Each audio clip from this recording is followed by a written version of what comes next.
El siguiente segmento tiene contenido o opinión. La entrevista en A Primera Hora. Analizamos los hechos del momento junto a sus protagonistas. Muy bien, seguimos, 7:46, gracias. Hace pocos días, la Asamblea Nacional aprobó un paquete de reformas a la Ley de Transporte Terrestre, Tránsito y Seguridad Vial. Entiendo que el Ejecutivo todavía no se ha pronunciado sobre este tema. No sé si lo haga el presidente Moreno. Le quedan 4 días al presidente Moreno o le deje esa papa caliente al presidente Guillermo Lasso sobre una sanción favorable, un veto parcial o un veto total, que son las diferentes posibilidades. Hablemos sobre este tema con una especialista en la materia, Paola Carvajal, a quien a los tiempos le vamos a entrevistar, ¿no? En su momento le entrevistamos como ministra de Transporte y Obras Públicas, como directora de la Agencia Nacional de Tránsito, como gerenta de TAME. Hoy, Paola Carvajal es coordinadora del Observatorio de Movilidad y Seguridad Vial. ¿Cómo le va? Qué gusto, bienvenida. Fabricio, ¿cómo está? Qué gusto estar de nuevo en este espacio, me encanta, gracias. Muy amable, gracias a Paola Carvajal. A ver, ¿convienen o no convienen estas reformas a la ley de tránsito que están allí? Se habla del tema de los puntos, de la licencia, de las sanciones, etcétera. ¿Cómo le ve usted? Empecemos desde lo general y luego vamos particularizando algunos elementos, Paola.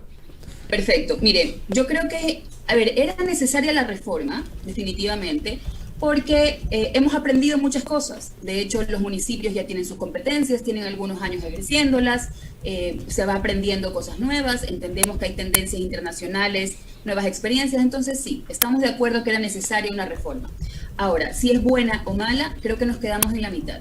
Tiene cosas muy positivas que nosotros como organización ciudadana las aplaudimos, realmente nos alegra que se hayan incluido estas cosas como capítulos de movilidad activa, como derechos de biciusuarios. Incluso hay un componente importantísimo en la obligatoriedad de quienes venden motocicletas en que entreguen un casco homologado junto con la venta. Entonces, definitivamente hay cosas positivas.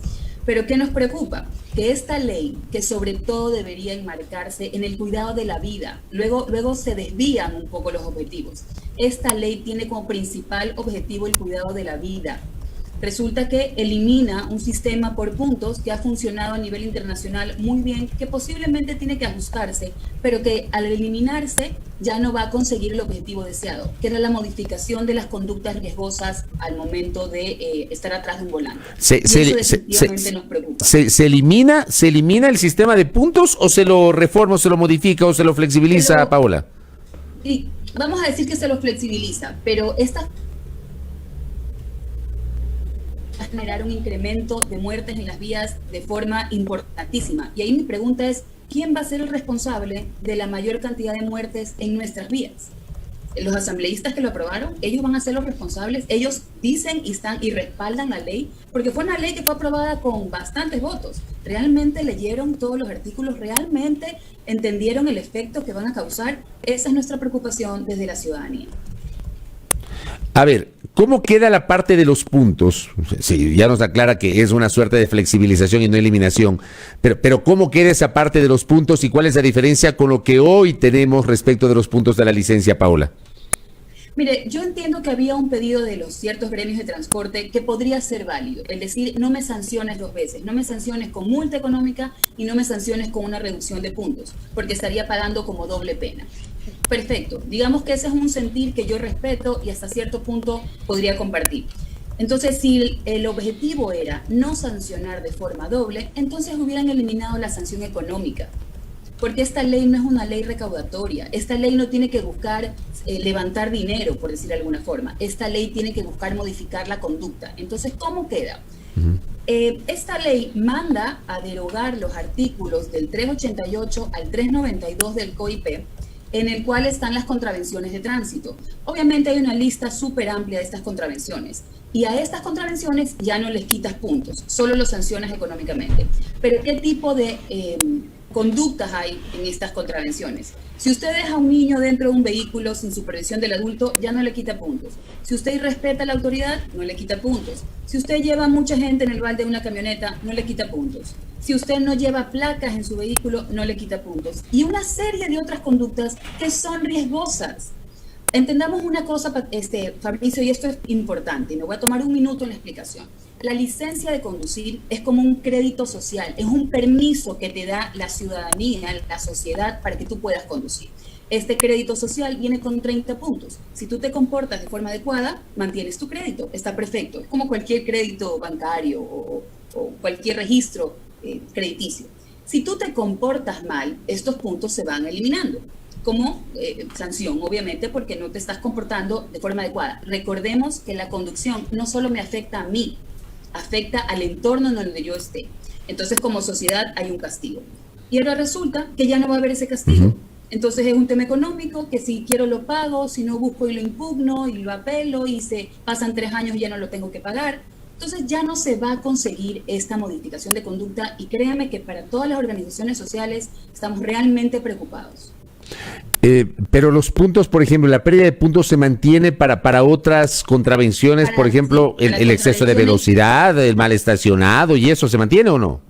Para la primera y la segunda se mantiene, pero ¿qué es lo que más nos preocupa todavía? Porque cuando conversamos con el presidente de la comisión ocasional, el asambleísta Fafo o el ex asambleísta Fafo Gavilanes, él nos dijo, mira, nosotros la vamos a mantener para la 1 y para la 2, o sea, para la primera y para la segunda contravenciones.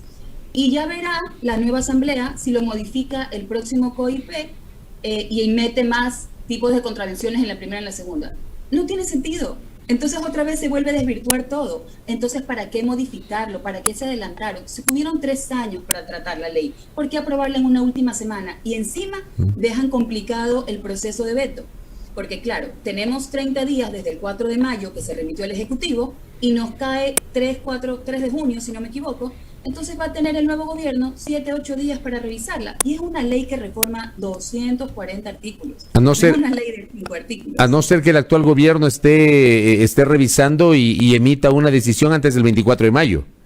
Mire, sería maravilloso, pero todavía no sabemos quién va a estar en el Ministerio de Transporte y Obras Públicas, no sabemos quién va a estar en la Dirección Ejecutiva de la Agencia Nacional de Tránsito, como para poder acercarnos y discutir con datos técnicos, con estadísticas, con experiencias internacionales, realmente cómo debería vetarse parcialmente esta ley. Ustedes, por ejemplo, como observatorio, ¿cómo sugieren que se debería vetar? A ver, primero, ¿usted no cree que debe ser veto total, sino veto parcial, Paola?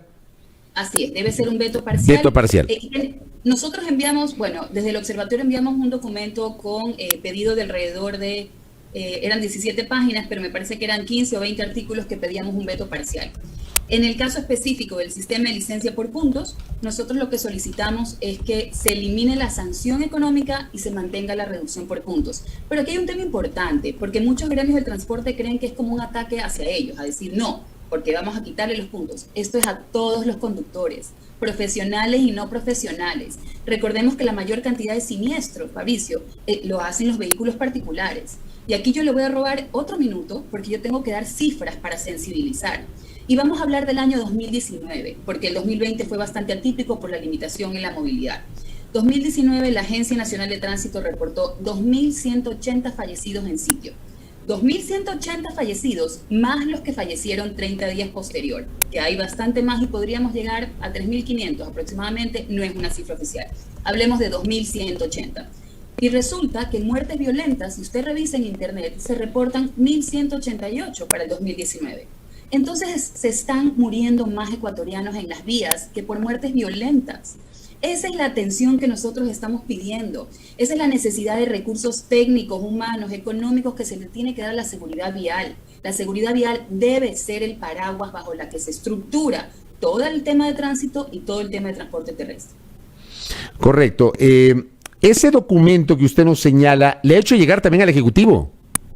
Sí, claro. Nosotros lo remitimos al Ejecutivo. En Guayaquil no están atendiendo presencialmente claro. Las oficinas del Ejecutivo, lo remitimos por correo electrónico, obviamente con copia del Consejo de Participación Ciudadana y Control Social, en el cual el observatorio está registrado. Ahora, ¿qué más cree usted, aparte del tema de los puntos que estamos hablando, qué más cree usted que se debería observar, que podría ser considerado negativo de este proyecto de reformas que ha sido aprobado por la Asamblea Nacional en materia de tránsito, Paola Carvajal? Le comento 2 puntos más que me preocupan porque también dependo de su tiempo. Si no, por favor, todavía tenemos unos minutitos, usted tranquila. Claro que sí, mire, el tema de las aplicaciones digitales, que ha sido también un tema muy controversial, que si se registran, se tienen que domiciliar o 1000 cosas. pero es que nadie está tratando cuál es el efecto de tener aplicaciones digitales en nuestro país. Y el principal efecto vuelven a ser conductas riesgosas de los motociclistas que se afilian a estas aplicaciones. Y la reforma no está tratando eso, que además lo vimos en un 2020 que creció exponencialmente. Entonces, ¿qué es lo que nosotros proponemos? Que cualquier aplicación nacional, internacional, domiciliada o no, nosotros vemos el efecto, que estas aplicaciones sean corresponsables de los comportamientos de los motociclistas en las vías. Porque usted lo ve, que tienen unas conductas de los más riesgosas. Recordemos que los motociclistas están presentes en el 26% de siniestros con fallecidos. Entonces, hay que empezar a regular pensando en la seguridad de las personas. Otro punto importante que tiene un tema que ver con la planificación territorial. La construcción de centros de revisión técnico vehicular. Usted sabe que para que haya un siniestro, o en un siniestro están presentes 3 factores: el factor humano, el factor vehículo y el factor infraestructura. Entonces, el factor humano, pues digamos que se trata con la licencia por puntos. Luego, el factor infraestructura, se requieren auditorías de seguridad vial, que eso, si tenemos tiempo, lo podemos conversar. Y en el factor de vehículos, lo que se requiere es que pasen por una revisión técnica vehicular. A nivel nacional, menos de la mitad de municipios cuenta con este servicio, o de forma directa o delegada a otro municipio a través de mancomunidades. Menos de la mitad. Quiere decir que nosotros tenemos al menos un 40% de los vehículos, obviamente por la diferencia de vehículos en cada una de las ciudades, que no están pasando por una revisión técnica vehicular y que están teniendo una revisión visual. Esto quiere decir que nosotros tenemos un montón de vehículos inseguros circulando en nuestras calles. ¿Qué dice la reforma? Que como los municipios no pudieron hacerlo, se podría entregar esta responsabilidad a talleres privados mecánicos.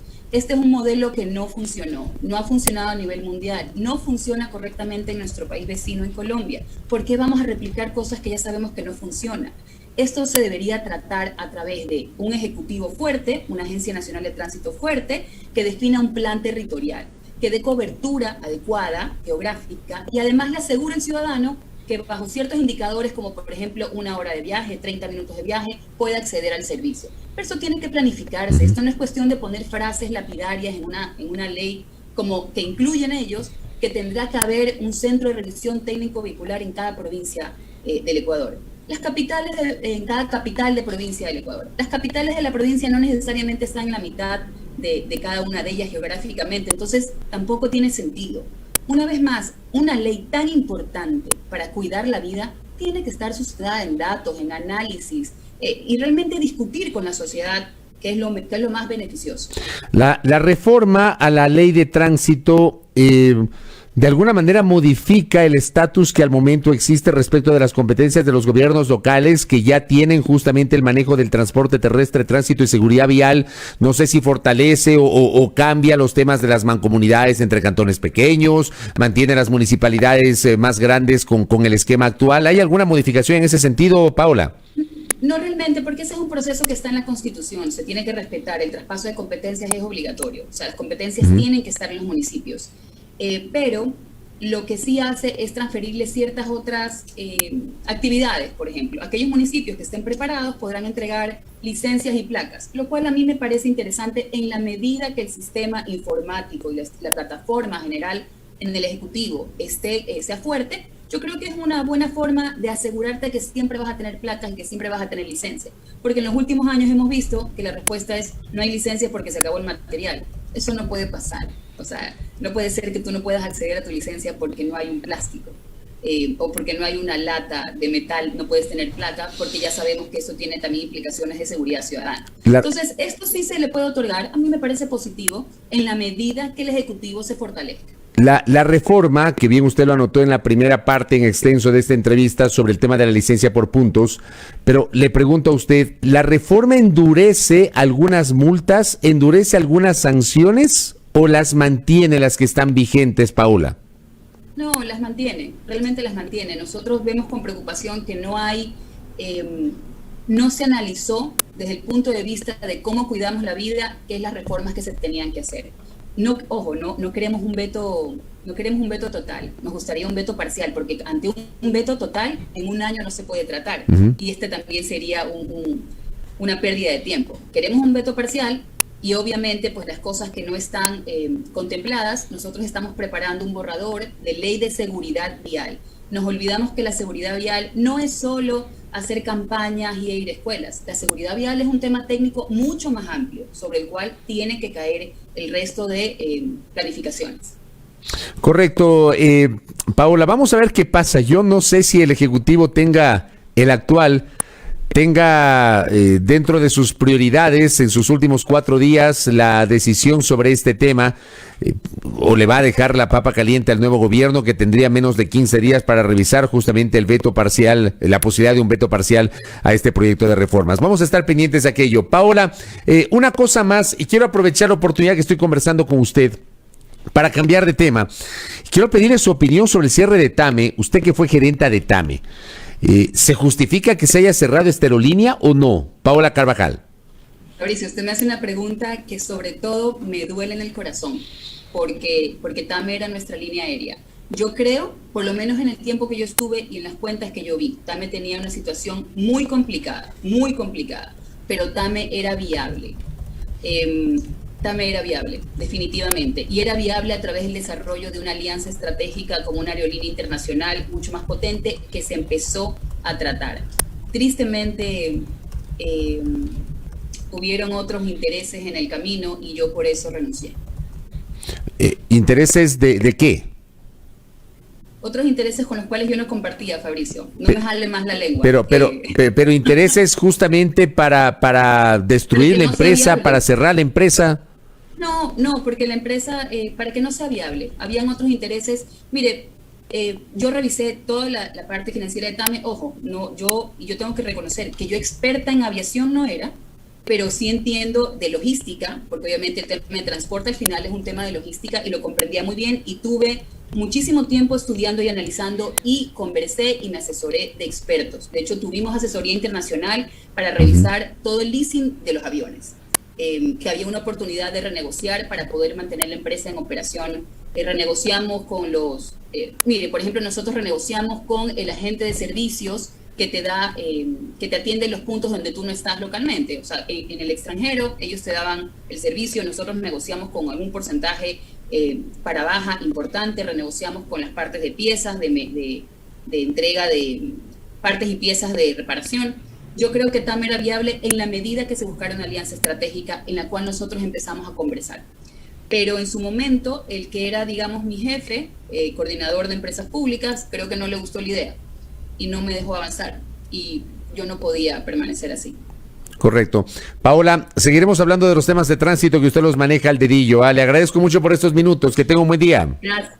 A usted. Un abrazo. Gracias a Paola Carvajal, exministra de Estado, actualmente coordinadora del Observatorio de Movilidad y Seguridad Vial.